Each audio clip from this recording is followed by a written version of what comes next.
Quero cumprimentar inicialmente, em meu nome, em nome do presidente Beto Simonetti, que eu represento aqui na condição de presidente da Comissão Especial de Direito Administrativo Sancionador do Conselho Federal da OAB, o Isaac Sidney, que é presidente da FEBRABAN, cumprimentar o Henrique Machado, sua pessoa também o meu amigo Valfrido Vardi, cumprimentar o diretor de fiscalização do Banco Central, Paulo Souza, parabenizá-lo aí pelo trabalho à frente do Banco Central,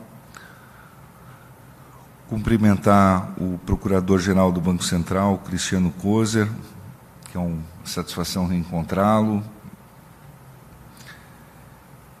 cumprimentar o Bruno Reisey, presidente da Comissão de Direito Bancário, aqui presente. Cumprimentar as senhoras e senhores aqui presentes neste evento. E destacar que, efetivamente, para nós, do Conselho Federal da OAB, é uma satisfação poder trazer algumas reflexões, especialmente a nossa Comissão de Direito Administrativo Sancionador, sobre a Lei 13.506 de 2017. Pessoalmente, nós temos refletido sobre esse tema na área do direito administrativo sancionador desde os primórdios no Brasil, com a primeira obra monográfica sobre esse assunto, com um título específico, em 2000, e também com a especificidade de termos introduzido a primeira cátedra com princípios de direito administrativo sancionador nos cursos de mestrado e doutorado da Universidade Federal do Rio Grande do Sul, em 2004. Essa lei é um marco muito importante no Banco Central, que, aliás, já, através da sua jurisprudência administrativa, vinha produzindo normas importantes no marco regulatório no Brasil. Também a CVM era uma fonte jurisprudencial importante que desembocava ambas fontes normativas no Conselho de Recursos do Sistema Financeiro Brasileiro. E a Lei 13.506 de 2017 introduziu avanços significativos no processo administrativo sancionador do Banco Central brasileiro. Definiu melhor as infrações, penalidades, medidas coercitivas e meios alternativos de solução das controvérsias, aplicáveis às instituições financeiras e outras instituições supervisionadas pelo Banco Central do Brasil, e também em relação aos integrantes do sistema de pagamentos brasileiro, aplicáveis a pessoas jurídicas ou físicas, dentro das definições legais. Utilizou efetivamente uma técnica que nós chamamos de direito administrativo sancionador, calcado na técnica das cláusulas gerais, conceitos jurídicos indeterminados, vagueza semântica socialmente típica, e que hoje envolve alguma controvérsia no direito brasileiro. Pode-se perceber essa controvérsia no caso da reforma da Lei 8.429 de 92, que é o caso da Lei de Improbidade Administrativa, onde houve um certo refluxo nessa técnica com a redução do âmbito de alcance dos conceitos jurídicos indeterminados no que toca aos tipos sancionadores. Porém, é necessário observar que no próprio direito penal há ainda, no caso, uma crescente utilização dessa metodologia de conceitos jurídicos indeterminados, como é o caso da lei que criminalizou os atos em detrimento do Estado democrático de direito, crime que trata do golpe de Estado, crimes que tratam contra práticas em detrimento da soberania nacional, por exemplo. As infrações também aqui contra o sistema financeiro nacional são, como disse o Isaac Sidney, normas sancionadoras em branco. Essas normas sancionadoras em branco carecem de uma regulamentação. Foi efetivamente objeto de regulamentação e há aqui, de igual modo, a interface com o chamado direito consensual. Portanto, como foi referenciado, essa interface entre o direito administrativo sancionador e o direito consensual, portanto, o direito administrativo sancionador, direito penal e direito consensual, é, da mesma forma, uma tendência que clama pelas estratégias interinstitucionais de atuação. Corroboro essa preocupação do Isaac Sidney quanto à importância dos reflexos de soluções adotadas na esfera administrativa terem, eventualmente, impacto na seara penal, para que se possa adotar soluções consensuais com eficácia plena, tanto no que tange a, eventualmente, termos de compromisso, quanto no que se refere aos acordos administrativos. Isso também exige, eventualmente, estratégias interinstitucionais conjuntas de atuação, quando há justamente ilícitos que exigem atuações de múltiplas instituições. Por quê? Porque os administrados, cada vez mais, eles querem uma solução que envolva uma resposta global e unitária para os problemas que enfrentam. Por exemplo, um ilícito contra o mercado financeiro, muitas vezes, traduz consequências jurídicas no âmbito do Banco Central e também na esfera jurídico-penal. Portanto, um acordo, e aqui a própria lei diz que, celebrado o acordo, nada impede que o Banco Central faça e proceda às comunicações necessárias para os órgãos repressores na esfera penal. Ora, é evidente que, com essas consequências, o jurisdicionado ou administrado, ele pretenderá obter reflexos mais amplos a partir de um acordo.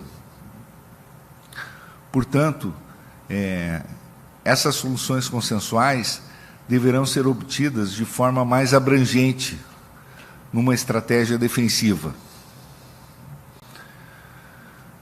seja através de um acordo de não persecução penal, seja através de um acordo de colaboração premiada, seja através de um reflexo jurídico penal a partir de uma reforma na legislação administrativa.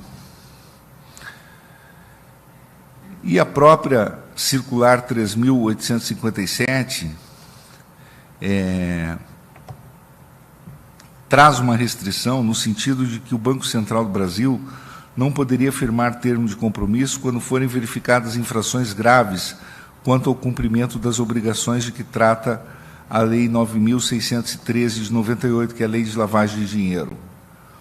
Ora, também aqui há que se repensar no que tange aos reflexos jurídico-penais como um todo.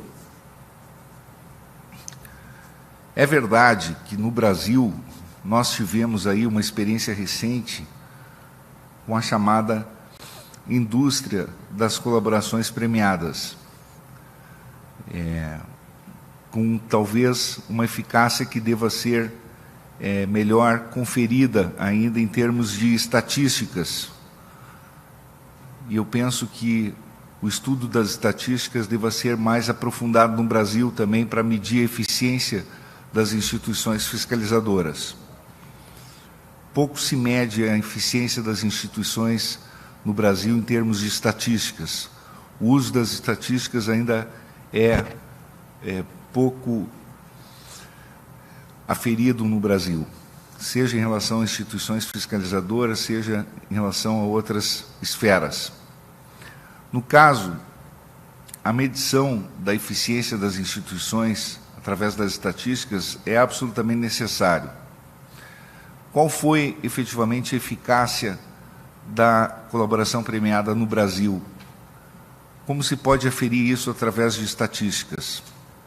As penalidades foram efetivamente eficazes? Foi combatida a impunidade através da colaboração premiada? Há processos no Brasil, ações penais, mas é necessário verificar em qual foi o volume desse fenômeno, em que sobraram apenas colaboradores. Os delatados foram todos excluídos por habeas corpus. Há muitos processos anulados por decisões dos tribunais superiores.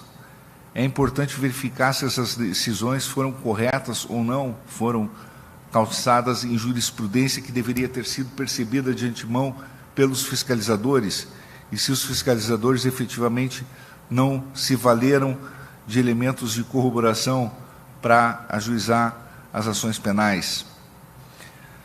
E se as penalidades impostas para os colaboradores ficaram aquém do esperado, e se, afinal, o instrumento de colaboração foi um instrumento que gerou impunidade para os colaboradores. Então, é também necessário, quando avaliamos o próprio direito consensual, que nós tratamos aqui como uma grande perspectiva de solução para os problemas no Brasil, e nós estamos tratando de ferramentas que são úteis efetivamente, mas precisamos também repensar essa metodologia numa nova perspectiva. Quais são os novos paradigmas do direito consensual que nós utilizamos no Brasil, que nós precisamos utilizar? Os paradigmas que são pensados para o direito consensual são normalmente os paradigmas do Ministério Público. São os paradigmas com os quais as instituições aprenderam a lidar. Porém, esses paradigmas são aqueles que vieram de uma experiência com falta de unidade institucional, que justamente era uma experiência contrária àquilo que a Constituição prevê para a atuação do Ministério Público, que eu sempre defendi. O Ministério Público deveria atuar com unidade institucional, que é um princípio constitucional do Ministério Público, coerência, unidade, uma instituição coesa, hierarquicamente definida, com hierarquia, uma jurisprudência para os acordos celebrados com jurisprudência administrativa. E o que nós vimos no Brasil, talvez, mas nós temos que medir com estatística, eu estou aqui especulando, talvez seja efetivamente o contrário de tudo isso. Então, quando nós temos ferramentas para o Banco Central celebrar acordos, para a AGU, que tem legitimidade em ações de improbidade administrativa hoje assentada pelo Supremo, para CVM celebrar acordos, para outras instituições celebrarem acordos, nós podemos recolher talvez paradigmas muito superiores àqueles que o Ministério Público utilizou e que desembocaram na chamada crise da Lava Jato. Essa crise do direito consensual no Brasil talvez não seja devida a uma atuação espúria dos tribunais superiores. como se especulou muito. Talvez seja devido à ineficiência das instituições fiscalizadoras. E isso é que tem que ser repensado. Talvez precisamos de uma medição estatística sobre a atuação dessas instituições. E aqui nós temos, efetivamente, na Lei 13.506 de 2017, novas ferramentas de atuação para o Banco Central do Brasil, uma chance de aprimoramento, talvez através de alguma reforma, para uma interface na esfera penal, e a chance que o Ministério Público talvez tenha de estreitamento com essas instituições mais qualificadas, mais aprimoradas, que têm poder investigatório também, para um aprendizado mais aperfeiçoado na atuação interinstitucional, para resgatar, para combater a impunidade e para trabalhar com uma premissa que é muito importante no Brasil, que eu digo assim, a premissa segundo a qual o deflagrar de um processo deve ocorrer de modo responsável e com plausibilidade jurídica. Nós temos experiências recentes, inclusive, no próprio TSE, no sentido de buscar a imposição de consequências jurídicas para processos desencadeados sem responsabilidade.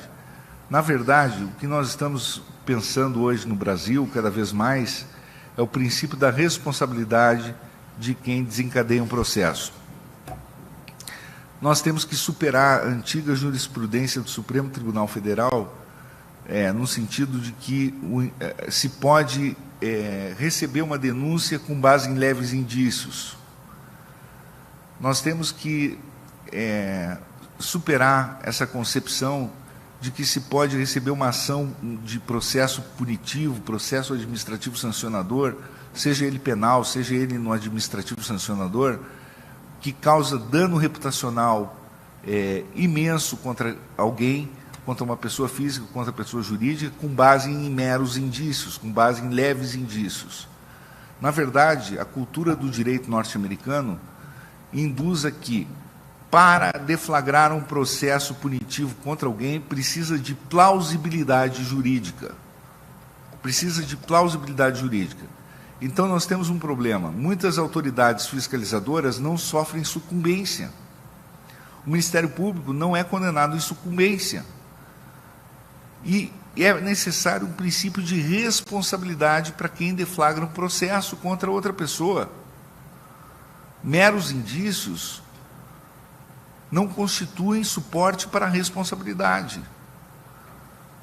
Portanto, a caracterização de um ilícito, a narrativa de um ilícito contra alguém, precisa estar calcada em plausibilidade jurídica. Isso nós defendemos há muitos anos. Há muitos anos. Portanto, o poder investigatório das instituições precisa ser exercida na fase pré-processual, na fase pré-processual. A fiscalização é na fase pré-processual. E para deflagrar um processo contra alguém, precisa de muita responsabilidade, muita responsabilidade. Portanto, eu fico muito feliz de poder participar aqui na condição de presidente da Comissão Especial de Direito Administrativo Sancionador, representando o presidente Beto Simonetti, encontrando aqui o presidente Bruno Reisei, da Comissão de Direito Bancário, encontrando aqui o presidente Isaac Sidney, da FEBRABAN, e tantas pessoas importantes da comunidade jurídica, para poder trazer essas reflexões sobre processo administrativo sancionador no Banco Central, à luz da Lei 13.506 de 2017, para efetivamente traduzir a preocupação quanto ao futuro do direito administrativo sancionador no âmbito do sistema financeiro nacional. Queria mais uma vez agradecer ao Henrique Machado pelo convite, queria agradecer aos senhores e senhoras pela atenção e me colocar à disposição sempre para qualquer debate, quaisquer esclarecimentos. Muito obrigado.